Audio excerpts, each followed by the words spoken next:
Hello and welcome back to Beyond the To-Do List, a podcast about productivity. I'm Erik Fisher, your host, as we discuss the true goal of productivity, living a more meaningful life. This week, I'm excited to share with you a conversation I had with Adrienne Bellehumeur.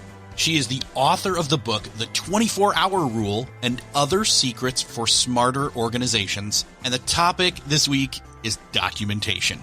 Yes, I know. Exciting, right?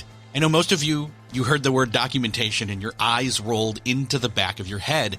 But I gotta say, this is where a lot of the time suck or friction comes from that keeps us from being productive. Think about that for a minute. Anytime you waste going to try and find something that somebody else documented, or for that matter, that you documented or documented poorly, comes back to bite you, and especially when it's somebody else's fault, right? So in this conversation, we're talking about the interconnection of information management and personal productivity. Adrienne's talking all about how there are three components that contribute to the art of documentation. Yes, it is an art. Yes, it is a skill. And why understanding those principles can take your organizational efficiency to a new level, but also your interconnected organizational efficiency to a new level. She also talks about the 24-hour rule, the name of her book, and we talk about what that means and why you want to do as much as you can with revisiting, reprocessing, or initiating action on information within a day to keep your momentum going. We're going to talk about all these things and much more, so let's not waste any more time and jump into this conversation with Adrienne Bellehumeur. Well, this week, it is my privilege to welcome to the show Adrienne Bellehumeur. Adrienne, welcome to Beyond the To-Do List. Thank you so much for having me. I'm excited to be here. I'm excited to have you because I don't think we've touched on this topic specifically on this podcast before. You've got a book out called The 24-Hour Rule and Other Secrets for Smarter Organizations, including the 6 steps of dynamic documentation. And that last word is the key. Although for you, I think that the key word here is dynamic because yes, documentation in and of itself, I think a lot of people would be like, oh, I don't want to do documentation because it can be a thankless job. And so thankfully for them, you've written this book. So I'm curious. I mean, you probably have heard from a lot of people when it comes to that thankless job part of it. What are some of the responses that led you then to say there's got to be a better way to do this and make smarter organizations happen and more prevalent, more ubiquitous? Yeah, well, you hit right on the head. Just in business, we do it all the time. It holds processes, how we operate businesses together, but we have almost no strong reference. Like we have very little guidance out there that's actually practical that any business can apply. So I always saw this as a gap in the training in our workforce. And I actually do believe documentation ties perfectly to productivity. The way I teach is not about sort of really stuffy corporate style of documentation. It's about doing the little everyday habits of documentation to make you, your team, and your organization more productive. I'm a chartered accountant, and I've worked as a business owner, as a consultant for many years, and it's been a skill and discipline that's sorely lacking in companies of all sizes. So I have seen this opportunity for a long time and been talking about it for many years too. Yeah, you've been doing this for a long time. And I've heard you say that documentation is the intersection of information management, organizational design, and personal productivity. Now, obviously, I want to latch on to that last part, but pulling all three of those, and I'm also, again, a Venn diagram lover. Okay. Those 3 circles, I'm like, yes, the sweet spot right in the middle. How do those things, information management, organizational design, and personal productivity, when it comes to documentation, like how does that inform your definition of what documentation is? Well, first of all, the definition of documentation, or when you say documentation in a company, a lawyer will think one thing, your accounting team will think another, your operations team will think one thing. Your information management team is off doing something else. So part of what you just described, I call it the holy trinity of documentation, is really just giving that definition of what it really means. Is, first of all, information management is how we store. It's a big professional discipline, but it actually has everything to do with where we put things. And it can be just organizing the files on your computer. It can be an enterprise-wide content management system. Anything in between is the art of information management. And you need that for great documentation. You need to know where it goes and how you manage it. Secondly, organizational design is all about your process. Everything from business analysis to project management, even legal audit. We are process-oriented beings with organizations. That's how they run. And you need great documentation to support process. And process actually feeds into documentation as well. But the most neglected that we're talking about today is personal productivity. Documentation is actually deeply behavioral. If you want to lose weight, you can write down what you eat. I mean, it's like a very simple, we actually respond to writing things down. If we want to track what we're spending money on, we write things down. If we want to hone in on our thinking, we write things down. Documentation changes our behavior on a personal level. It changes how we behave in teams, and that actually escalates upwards. But that piece we don't talk about as much, especially in the corporate world or the business world, but it's actually the most important part because we do document to change people's behavior, to make things better. And all three components have to be understood for great documentation, and really organizations to be successful is to kind of have to understand these three parts of what I call the Holy Trinity. I think that that's a great analysis there. And I think that when you come to talking about that word document or documentation, all the different roles you named out, there's also just the average worker. I'm not HR. I'm not legal. I'm not accounting. I'm not this. I'm not that. Leave me alone and let me do my job. And when I need documentation, I will go grab it if it exists, but don't make me do it. Like I'm trying to play that common man or common person worker role here. And I'm pulling from personal experience. It's like, you tell me to document something. I'm like, oh, so now you want me to write down every little thing I do and track me? Like we've had a lot of backlash about in that regard. And in fact, this is probably a bed of weeds to get into, that the microscope was zoomed in on, especially during COVID time and remote work, when it's like, well, can I really trust that they're doing what they should be doing? And yet that's when we needed documentation the most in a lot of ways. Absolutely. My book and my training is really about bringing skills to everyone. I think it's a huge skill in the workforce. I think it's a skill we don't hire for well. We don't train in ourselves. And you actually do carry it your whole life. Your ability to go to a meeting and, take decent, now this is a very simple example, taking decent notes and then converting those notes into something of value.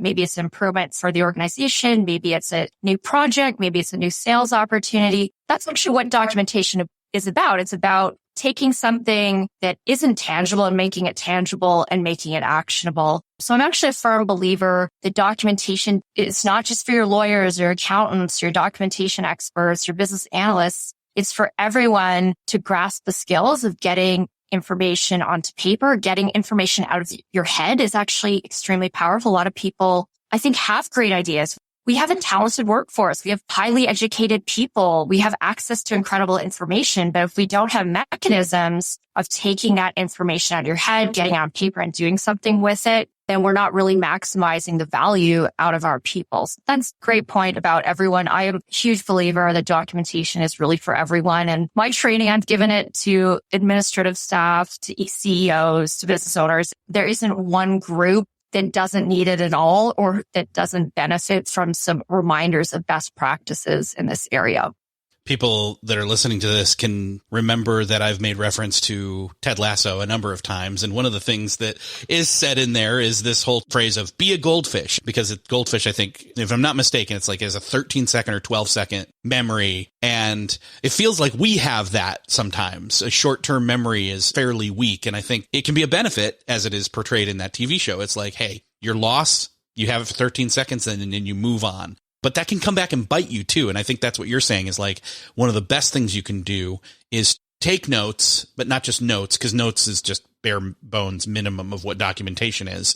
And there's so many different types of documentation. We probably should list off some of those. There's a bunch of different variants when it comes to that. But yeah, the short-term memory is so weak, especially sometimes for people with ADHD or symptomatic of ADHD because they are on their phone too much and they've trained their attention span to be just so much less useful. Yeah. So, I mean, the title of the book is the 24-hour rule. And the 24-hour rule is that you have to rewrite, reprocess information in 24 hours, or even rethink it too. In simpler terms, it just means do something with information in 24 hours. And it is actually, slightly controversial message in today's run and gun environment where we're running back to back to back to back meetings.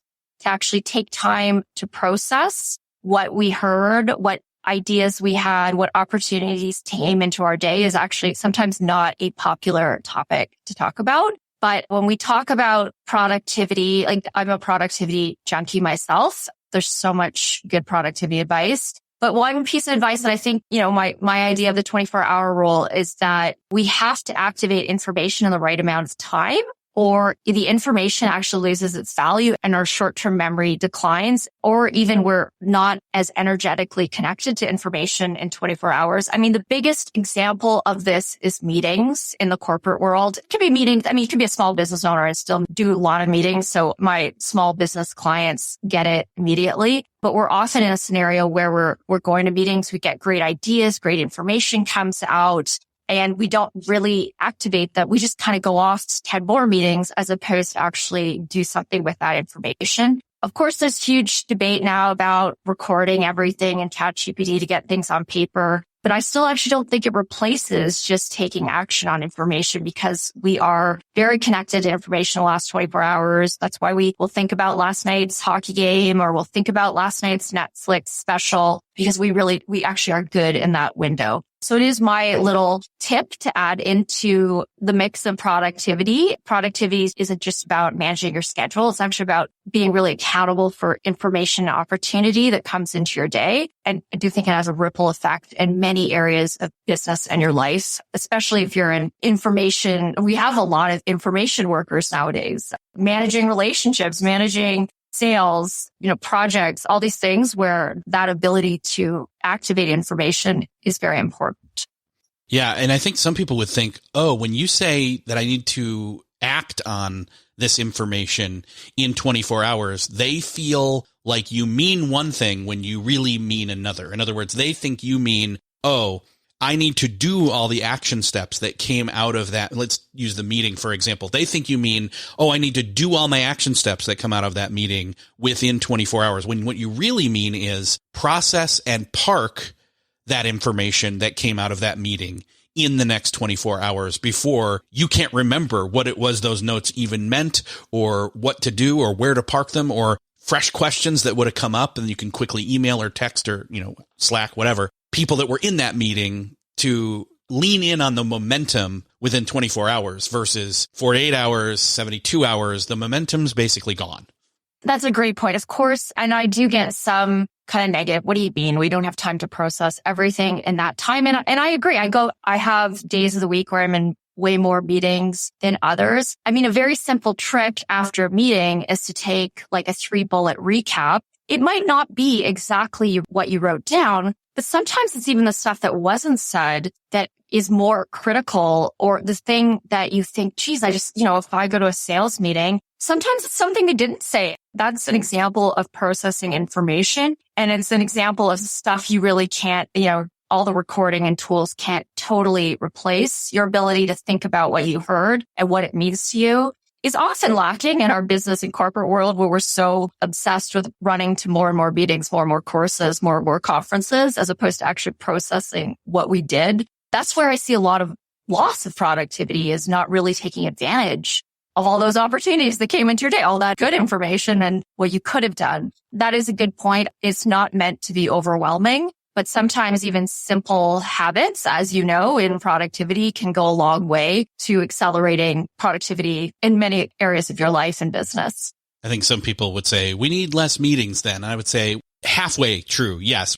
we need less meetings, but really we need less bad meetings, right? It's meetings that are not productive. In other words, there's information happening, but it's, anyway, we won't go into that. That's a whole other podcast episode. That's another podcast. And a lot of people, I could talk about that. I mean, I think one thing I will say, if you are going back to back to back meetings and you don't really have any information to process, you don't really have anything to write down, you don't have someone to add to your, and when I say notes, I have a very broad, sometimes I just add a note to my CRM, or I have an idea that came out of it. It doesn't have to be like a long set of like consulting notes, although we do that. But if you're going to tons of meetings and you don't really have an action, that's probably an indication of not great meetings. Yeah, that's true. If you're coming out and you don't have action items, it's like, well, why was I even there? Right. Yeah. 1 or 2 meetings, that might be okay. But if that is, if you say, well, I don't really need to do the 20, I don't need the action, I don't have any ideas, that's an indication something is off. I think some people would say, well, okay, my culture at insert organization here doesn't necessarily allow me the agency, which I would say, okay, you always have more agency than you think.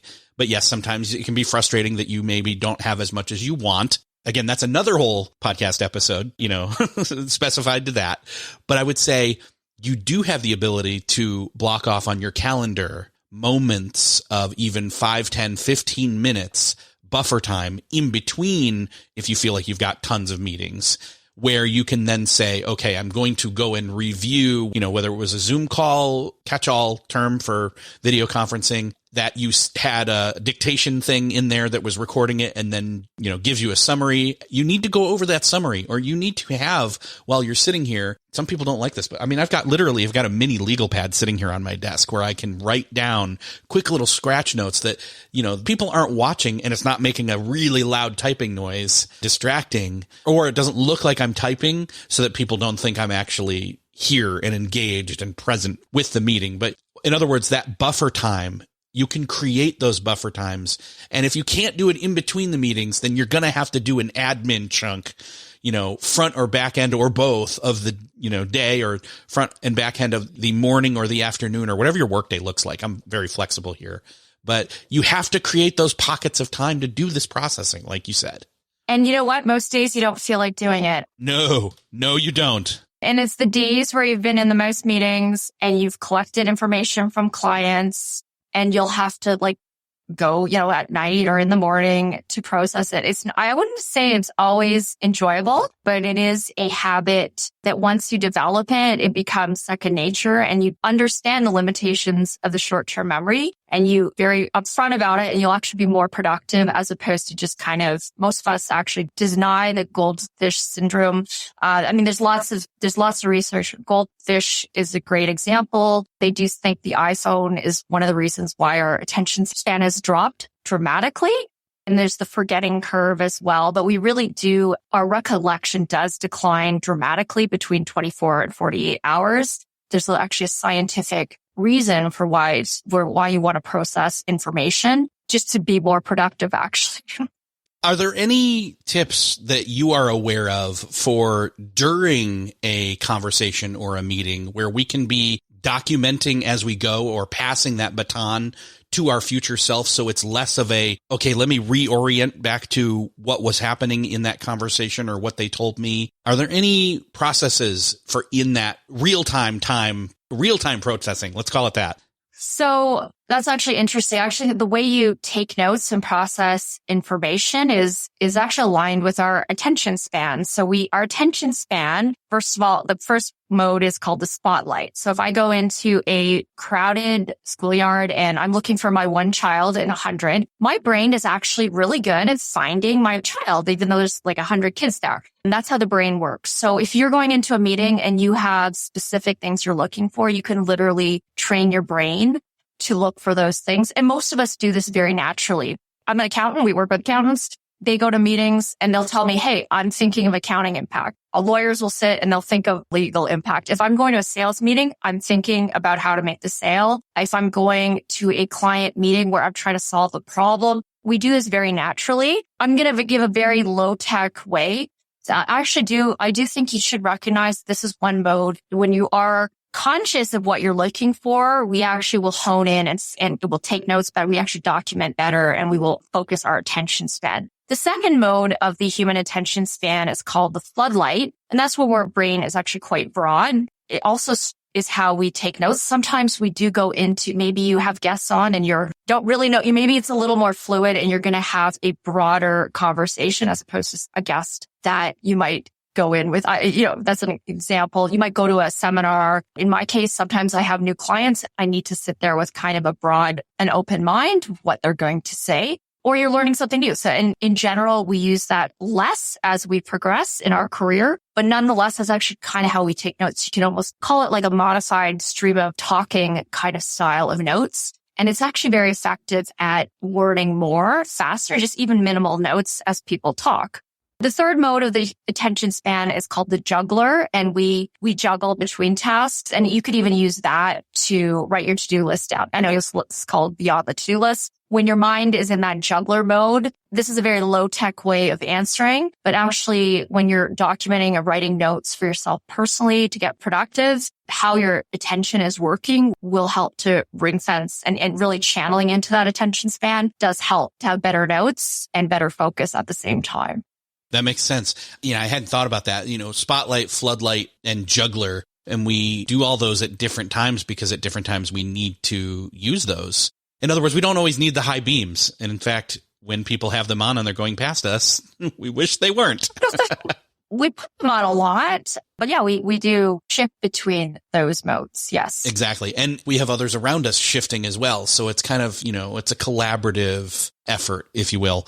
In fact, actually, this makes me think of a friend of mine who is a college professor. He was talking about how this wouldn't have been something that would have been possible in our day as classmates, but that he's seen older students, graduate type students, but they would be in his class, and he would find out about this later, where they were all in the same Google Doc and they all had different roles. One was to just type down any and everything they could think of. Another was coming through and like spell checking or a bullet list, taking a paragraph and then making it a bullet list underneath. Another was taking that and creating some sort of visual aid that would go with it. Another was going and grabbing related links and dropping them in. So they were all going through, and it was this living, breathing Google Doc that was happening while a lecture was happening. Now, it's a little bit different scenario, but at the same time, it's kind of like that. It's everybody pick and choose your role that you're strong in, and then we all come out ahead at the end with this document that we can all get so much more out of,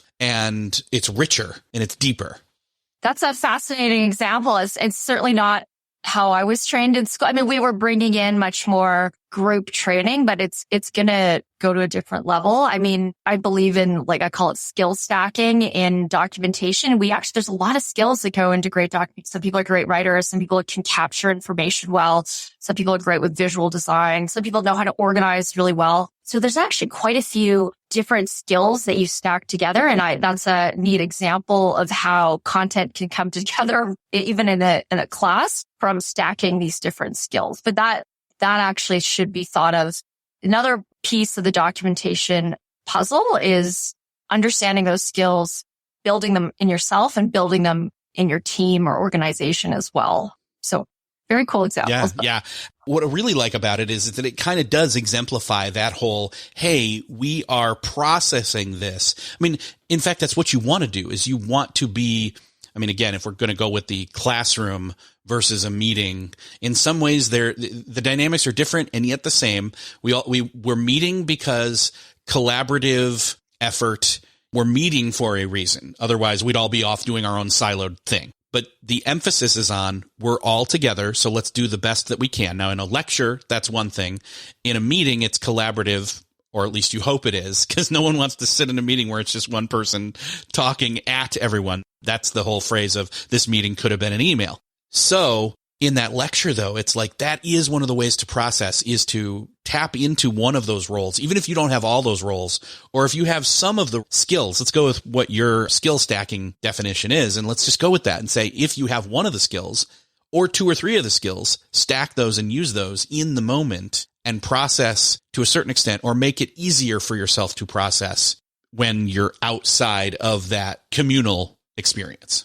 Yeah, documentation is an iterative process. I have lots of techniques. I use a technique I call pass when ready, but not too ready for documents. It means you pass something over, and maybe this is a little less live. That's very ambitious of students to be as live, because I tend to, maybe I'm slower, but I tend to have to like think and process a little bit after I hear something to really get the best thinking down. But yeah, I mean, the technique I call pass when ready, but not too ready means you give it to someone to look at when it's good enough for them to give you input, but not too perfect, because that'll stall your process. So it's a technique that I use to break perfectionism, but also you want something at the right level for feedback. And yeah, certainly with my team, we're constantly going to each other for feedback and collaboration. We're never waiting till the end. So it's always becomes living and breathing for the long, or the duration of the project and even beyond that. Okay. How do you decide though? This is where some people, they're thinking,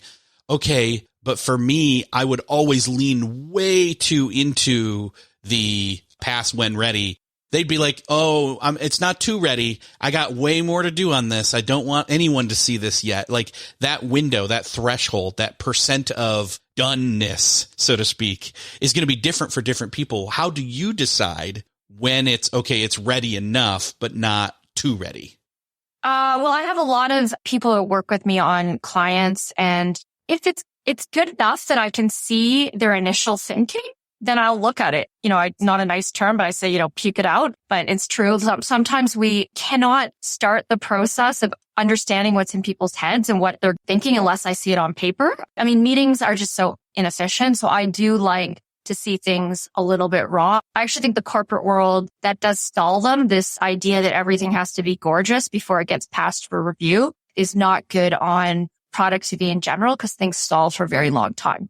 So my personal belief, I'd be on one side of the scale where as long as I can understand the thinking and see where it's going, I'm good enough to look at it. Doesn't mean I could say, yeah, that's great. I love these 4 points, but I think these 2, we need to rethink where we're going. I work with an editor as well to get content out, and I can give some very rudimentary ideas to just test the waters. Does this sound right? I'm actually a believer in pretty early review to give you a little bit of validation of where you're going.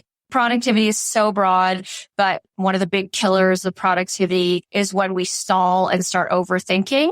So if you can get things on paper good enough for people to weigh in, obviously these are trusted parties that you work with. And I actually think that's a sign of a good team where you can show them something rough and they can weigh in. It sets you in the right direction. That's my approach. I would say I'm almost a little different than sort of the traditional consulting firms, so that juniors typically hand things in when they're gorgeous. That's not how I operate. I think you lose a lot of efficiency in trying to wait for someone to hand you something fabulous. I will look at things a little bit earlier, probably than my competition.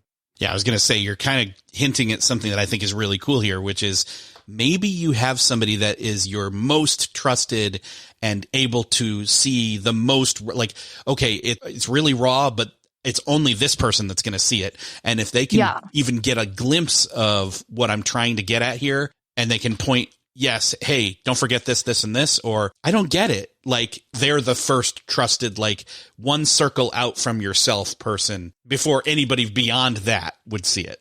Yeah. I mean, we can talk forever about team productivity and all these other lovely things. I actually think when you have a productivity buddy, or you have, it's funny, and even the way my business is structured, I have a lot of people who I do individual work with, but those trusted relationships where you're bouncing information back and forth in the right cadence, it's extremely powerful. You can go a long way with having 1 or 2 people where you get momentum off each other from that feedback loop. We're going a bit of a different direction than pure documentation we're talking about. It's very much linked to the same idea of generating. Yes. Yeah. Well, okay. So one of the other things that is in the title of the book, we've talked about 24-hour rule. We've talked about a lot of ways that organizations can and should be smarter, but also you say, including the 6 steps of dynamic documentation. Again, let's give a quick definition of what dynamic especially means in that. And let's talk a little bit about those 6 steps.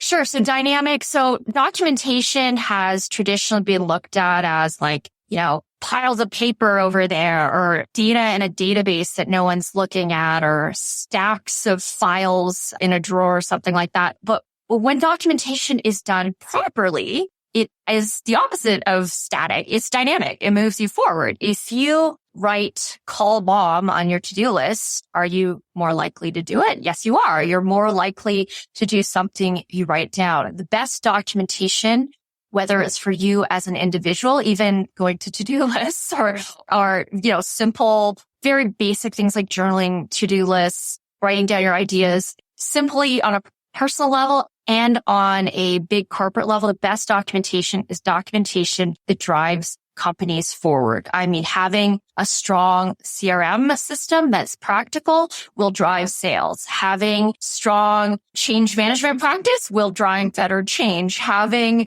the right content will drive, it's such a simple, Marie Kondo has, keep clothes that bring you joy. Okay. And that's kind of an interesting one is you document to drive you forward. So it's a different way of thinking. We get a little caught up in making documentation all about compliance and legal accounting that we forget actually the reason we're doing it in the first place. So that's the first part of my answer. It's the simple metric to whether your documentation is good is if it moves you to a forward state. And the 6 steps of documentation, you can think about this as a way of solving a problem or actually a way of building your skills in documentation. And the first step is capturing. And capturing, we've talked a bit about the 24-hour rule, taking notes. We didn't really talk much about getting information out of your head, but there's there are a lot of low-tech ways to capture information that we can do every day. You can't really do great documentation until you have good skills of getting things on paper in whatever way, paper or digital form. Paper was just a metaphor there. Number 2 is structuring information. Once we have it, we have to do something with it. That can be as basic as taking notes and moving them into like a document format, but it can be much more complicated, moving lots of different stuff around. Number 3 is presenting, and presenting is about, I teach some great tips in dynamic writing, which is kind of a hybrid of writing that I steal from a lot of different styles, and also strong visuals. Your documentation, it needs to be well written and it needs strong visual to be effective and to be dynamic. Number 4 is communicating. So again, even that technique we were talking about the past when ready, not ready, that's one small example of communicating. Communicating can be how you report out, how you make documentation a living, breathing exercise and not just a shelf exercise. Number 5 is store and leverage, which is sort of like our information management bucket. It's how you store, where you some basic rules in how you store it. There are best practices. This is a huge discipline of information management is huge, but I've tried to simplify it because not everyone needs to be an information management expert, but every knowledge worker does need some basics in how to store information. It's kind of also an area of the workforce we're not well trained in, but there's some really simple things that you can do to up your skills. And the last one is lead and innovate. And that's kind of like the bonus step. And I do think documentation is a subtle but powerful form of leadership. I talk about getting rid of groundhogs. Groundhogs are conversations that you have over and over and over again in organizations. And to use documentation to stop these groundhog discussions is a small act of leadership. Documentation has more power than you think. I mean, the Secretary of State, the Secretary of Labor in the U.S. government, for example, a large part of their portfolio is documentation. There's enormous power actually even in politics and business that is in documentation that we don't think about on a daily basis, but it's absolutely there. This is a wealth of information. Those 6 steps alone are worth grabbing the book for. I think one of the things that's key here, I mean, we could spend in a whole other separate episode just on, well, actually we could probably do a single episode on every single one of those 6 steps, couldn't we? But we won't. Maybe that's bonus sometime in the future. I think for me that the key here is documentation. It is the process of documenting, but it's also having all those documents and those processes, those workflows all in one place, or not all in one place, in the right place is the better way to say that. Sorry. But not only having the right information in the right place, but knowing how to find it, look for it, grab it, access it, share it with the right people. I mean, there's so much more here. And I think the key here is that because information is so easily created, and or generated either by us or someone else and just all thrown up into, let's use the phrase, the cloud. That is why what you've got here in this book is so important, not just for, again, you call out secrets for smarter organizations, but it's smarter organization of yourself as a one-person organization, the personal productivity side of things. So I'm really glad to see that you've created this book. Even if it's not your full intention of going and drilling down into the individual as much, it's definitely a cumulative and an individual. It's a micro and a macro thing. I also call it the little d and big D documentation, and it also helps to frame what we talk about. We talk a lot about big D initiatives in companies like information management, policies, big content systems, legal process, all this, I would say this big D corporate stuff. But documentation is only as good as your little d. And little d is these little everyday habits, like how you take notes, the skills your team has to write, how they share information, how they communicate, how they get information out of your head. That actually is what will lead to the success in the big D. Very simple example. You can implement best sales system in the world, but if your sales team doesn't have habits of writing down sales calls and opportunity, your sales system will flop miserably. And this is an example I've seen many times in organizations. So I'm a huge believer you have to actually balance both. It's not talking about corporate versus personal. The two are deeply connected. And the more we see that connection, the more successful we are in both. I love that you are not making a distinction per se between those two and that they're incredibly interconnected. So that's great. I would love to point people where they can find out more about what you're doing at your organization, as well as grab more information about the book and dive deeper into this. That's great. So my website, I have two websites. I have bellehumorco.com and I have my compliance business is called riskoversight.ca as well. I love connecting with people on LinkedIn. So please, I hope they can add me. The book is available everywhere. It's on Penguin Random House, on Amazon, every major. I can list many others. So you should be able to find that easily. If anyone wants to reach out to discuss documentation, I have a nerdy habit of loving talking about that. And I speak at a lot of organizations and love discussing it with people or helping them out with any documentation challenges that they're facing. That's awesome. Adrienne, thank you so much for being here. It's been great talking with you and great to get your perspective and your expertise. Great. Well, thank you so much. I really enjoyed being here. Well, that's another podcast crossed off your listening to-do list. I hope that you took good notes. I hope that you practiced good documentation while you were listening to this episode. I know that the word, again, documentation comes across as a boring must-have, must-do in an organization or with your own stuff. But trust me, the amount of time where you're trying to decipher what it is even you meant or somebody else meant in terms of properly documenting something, or trying to, in the first place, find where the crap you put it or somebody else put it. Oh, it's supposed to be in that folder. No, it's in this Google Drive. Oh, no, they shared it here, etc. All of that stuff is such a time suck and a slowdown. And honestly, that's busy work. It's not proper, true, meaningful work. So I hope that you found this episode helpful. If you did, would you do me the favor and do somebody else the favor? Share this episode. Share it out on social. Share it directly to somebody. Hit the share button wherever you're listening to this, your podcast player, app of choice. Or you can head on over to the show notes at beyondthetodolist.com. That's where you will also find a list of tools that I use to make this show, many of them with discounts for you to use. And they're not all podcasting tools, so some of them you're going to find to be really good productivity tools for you. Thank you so much for sharing this episode. Thanks again for listening, and I'll see you next episode.